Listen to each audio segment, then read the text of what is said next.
This short screen recording will highlight the main changes that will come to your iPad when you make the update from iOS 6 to iOS 7. Probably the most noticeable change that you're going to run into is some of the iconography that they are using to represent the apps that are part of the iOS system have actually changed in their appearance. So you're going to notice, for example, I'll come down and I'll circle down here where the Settings app is. That's a good example. The Settings app is part of iOS, and the icon that represents that app is now different. It's been updated a little bit. They've tried to modernize things and make things a little bit cleaner, slicker, sleeker, a little bit more linear in nature. So here's Settings. Here's what your Safari icon is going to look like. It still has that compass theme, but it's just a little bit different. It's a little bit made a little more modern. You won't see too much difference between the App Store apps. It's still kind of the same, but your contacts, your clock, the calendar up here in the corner, the legal pad view that was your note-taking app, that's changed. The camera app has changed a little bit. The photos icon is quite a bit different. So you're just going to have several icons that you're going to really need to read the name underneath them for a while because they've just changed what the icon looks like a little bit. Now, a bigger difference is that there are a couple of different things, different ways for doing things now. So you can adjust to icons, but you have to know how to make those adjustments for how to do things. So let's go through a couple of those. The first one is how to reach the Spotlight search feature. It used to be that from the very first home set of home screens, you could swipe left to right to access the search feature. That search feature is now available from any page on your iPad with just a simple flick from top to bottom. So finger at the top of the iPad and flick it down, and you'll pull open that search screen now at the top and automatically pops open the keyboard to enter in the term you'd like to search for on the iPad. You can do that from any page. If I swipe back over to page 3 or 4 of my apps, I can still do that top to bottom swipe. I'm going to go down and I can still pull up that search pad. So that's a nice feature that they've made that's a little bit more convenient to get to the search feature from any screen on your iPad. Another difference you're going to see is how you access what the multitasking bar looks like. So to do that 4-finger push up, you're going to see the running apps and the recently used apps across the bottom of your iPad, along with a preview of that app, which is a difference. So as I swipe through those running apps, I see this scrolling list of previews of those screens. Now, it used to be that I could touch and hold down here to get those apps closed. Now what you'll do is a touch and hold on the preview screen and just swipe it off the top of the screen to get rid of it. That takes it away from your running apps.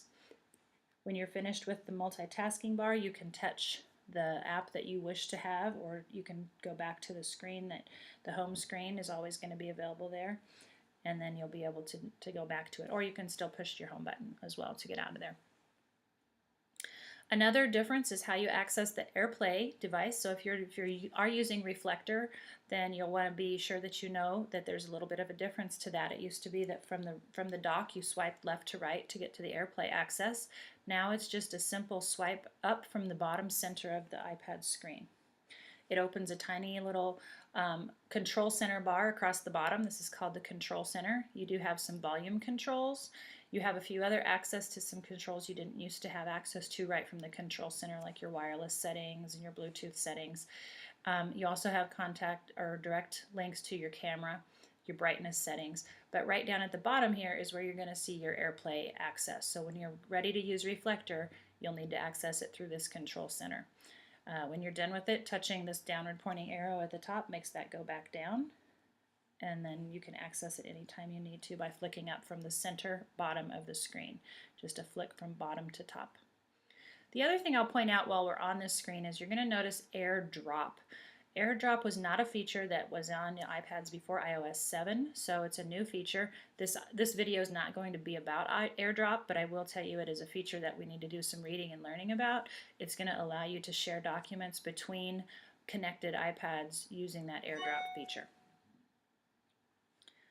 Okay, one last thing I just want to point out is that some of the interfaces of the apps that are associated with the user with the iOS system are going to be a little bit different. I'm going to open Safari so you can see again the icons of the buttons and things that are associated with how this app works have been made more linear, a little cleaner, a little simpler.